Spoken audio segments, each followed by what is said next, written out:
What's up, YouTube? It's the Action Figure Grader coming back to you with another video. Over the years, I have added a number of different TIE Fighter palettes to my collection, and it's sort of gotten out of control. I've got bootlegs, a couple of here on the left. We've got a Polish bootleg with kind of teal accents. Made in Poland. This one is a first generation, apparently. It looks like a third gen to me. I don't know. I don't know for a fact on that. But the seller I got it from, and you know what? This is a first gen because I pulled the arms out. And the arms on the first gens have cones, like little cones, instead of a ball and socket joint. That's how you can tell it. But the paint on it is so clean that I was a little bit questioning whether it was actually a first generation, but apparently it is. So that's that. And I also have a overstock example I got from my buddy Trevor. This is an overstock unpainted body and our head and torso, along with some legs that are still on the factory sprue. I'm not positive that these two really go together. Really, these should be black, I think, if they belong to the TIE Fighter palette. But nevertheless, I think it's a nice display of some overstock pieces for a Polish TIE Fighter. The actual molds and everything are correct, but usually the Polish factories use black rubber for the TIE Fighter palettes and use the white limbs for, I don't know, biker scouts or for Hoth stormtroopers, things like that. But a really nice one there. And I've got a few licensed examples that I'll go over in a second. These are all Mexican bootlegs. This one is kind of a really heavy rubber that was used for this Mexican bootleg TIE Fighter palette. It is semi-articulated, so the arms move, but the legs do not. Got a painted visor there. And these wider ones, all of these are probably kind of late 80s or early 90s, but they use the Kenner mold. This one has blue accents, blue paint on it, while this one does not. This one has just a more, just white with some black accents, very light chest apparatus paint there, but a little bit more rudimentary than the Polish figures. Now, I also have some loose graded licensed examples, which we'll go over in a second. The first one, though, is this one. This is probably one of the coolest in my collection. This is a loose graded Lily TIE Fighter palette displayed in front of an original Regresso card back. So pretty cool to see that. This card back, has some writing on the back. You can see where the kid, wrote out which ones he already had, type thing. But this is a positive card back.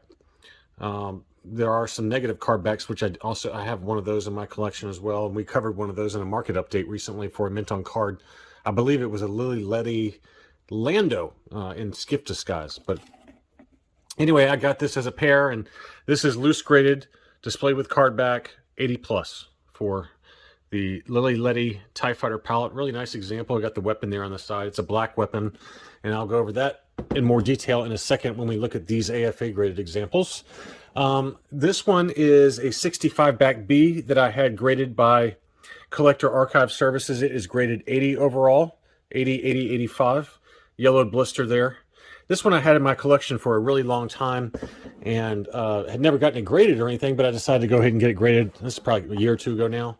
This is one I did buy already graded. This was a yellowed 77 back A, straight 85s. I think I paid $200 for it. It might even be less than that even. But another yellowed example. I don't have any clear blister Return of the Jedi TIE Fighter palettes, but maybe one day. And then this is another one I did buy ungraded and have graded. A 48 back Revenge of the Jedi Empire Strikes Back card. Nice, beautiful, unpunched example. That one graded 80 overall, straight 80s, 48 back C. I got a great deal on this one. I think I paid, I want to say 250 or 275, something like that. But these are my favorite cards, the Revenge sticker. ESBs are definitely some of my favorite cards.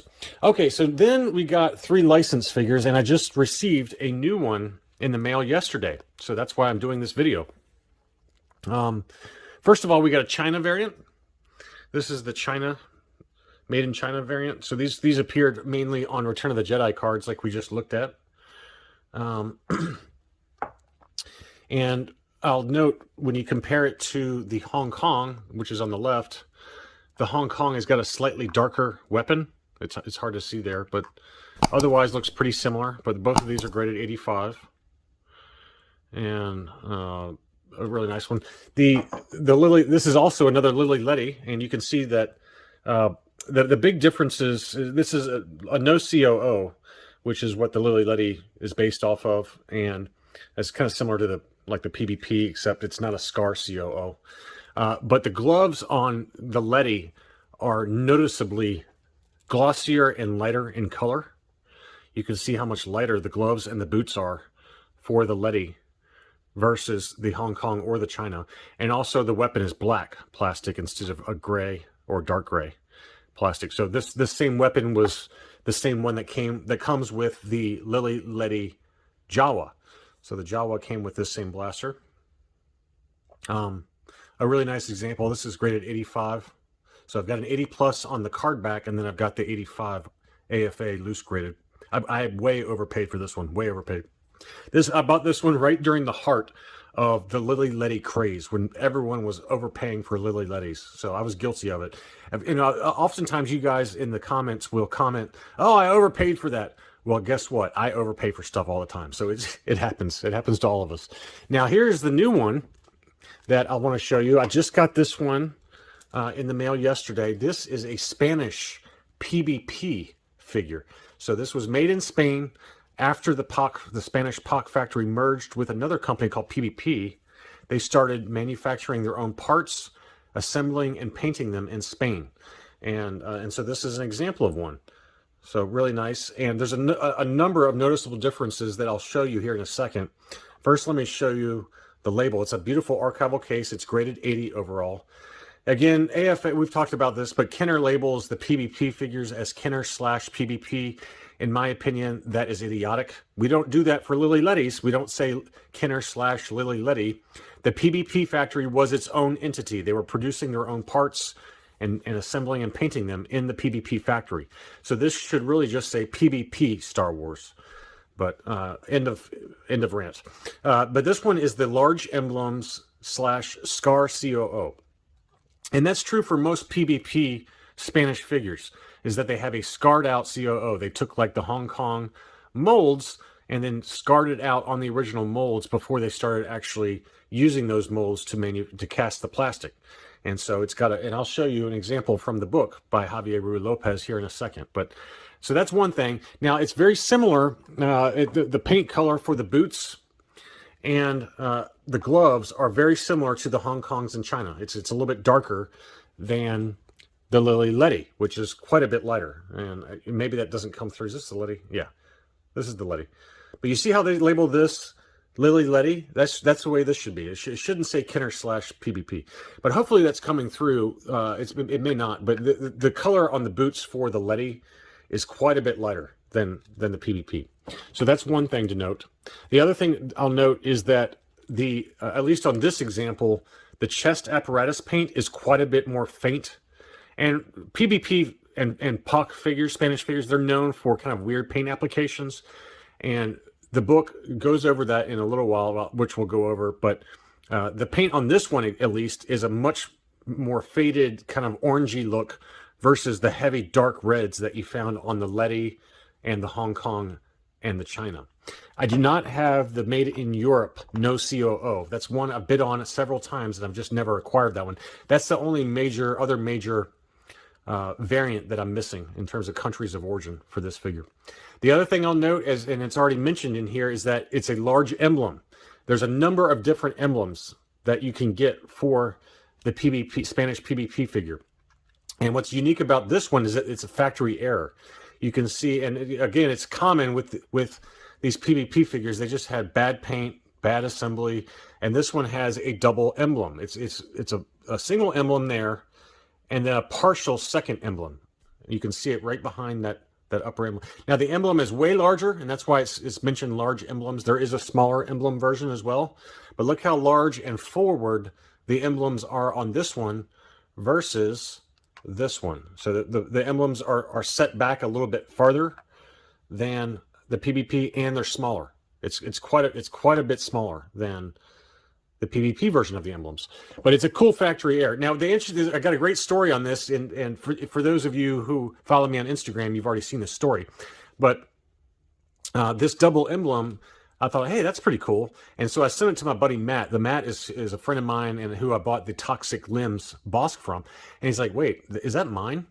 And so he bought this figure ungraded from Sergio Sierra over in Spain. He's a very well-known collector and seller of Spanish figures in the Echo Base Vintage Variants group on Facebook.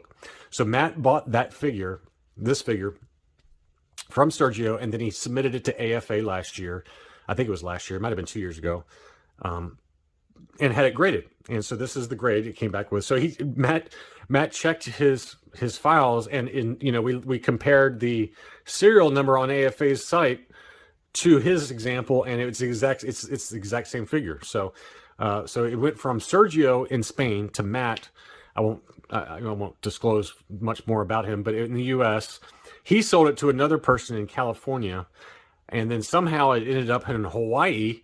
And then the seller in Hawaii on eBay, I got it, and I paid 60% of what Matt paid for this figure ungraded. So the price went down, and it was already graded. So it's just crazy. I don't know what happened or why, but a pretty interesting story how small the collecting world is.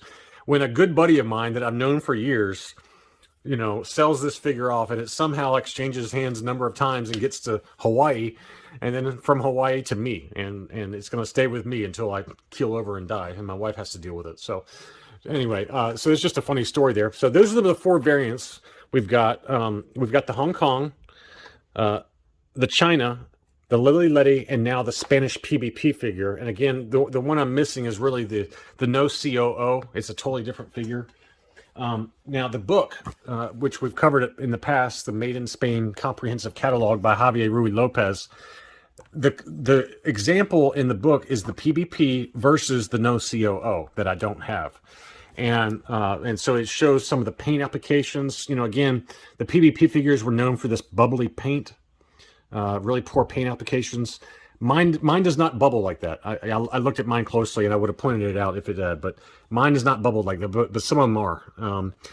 And then here's the Scar COO that I was referring to. So again, the PBP factory, they took the Hong Kong the Hong Kong molds, and they scarred out the date stamps. And so that compares versus the no COO, which still has one of the legs date stamps on the back, but not the other one. And it's a much smoother, kind of refined process versus the kind of rougher texture that you see on both of these. And you can see, again, the paint is very bubbly on this one. Mine is not really that bubbly, I don't think. I mean, I haven't looked at it super close, but you can see a little bit of rippling in the paint, and things like that. But it's not terrible. It's not terrible compared to some of the examples in the book. But this was, this is sourced from Sergio Sierra, and it's 100% a PBP figure, but it just gives you a nice comparison. You can see how forward the emblems are.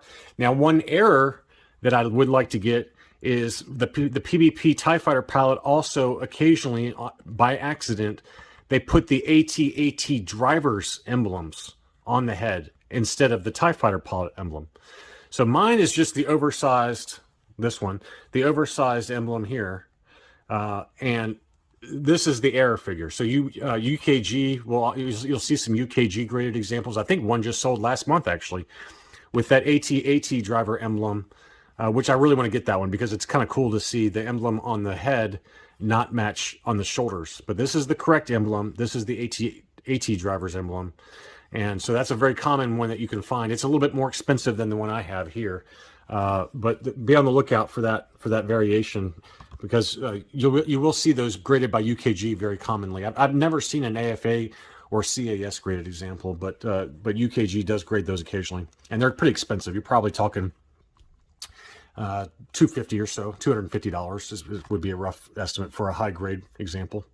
So anyway, I just thought that you'd like to take a look at my ever-growing TIE Fighter palette collection, both licensed as well as unlicensed figures. Bootlegs. I got Polish, I got Mexican, I've got obviously some carded examples, and now another loose graded variant for the collection. And so, you know, I think my goal next year maybe will be to get the no COO example. That'll be pretty easy to acquire, I think. You see those come up fairly regularly, graded by AFA or UKG. The tougher one would be the AT driver emblem Spanish PBP error figures. I've only seen maybe a handful of those come up for sale. Anyway, I hope you enjoyed looking at these figures. Let me know if you have any questions. I'd love to hear any comments. Please be sure to leave a like if you like the video. And if you're new to the channel, please consider subscribing. Thanks again to all my Patreon supporters and to my existing subscribers for watching, and I'll be back soon.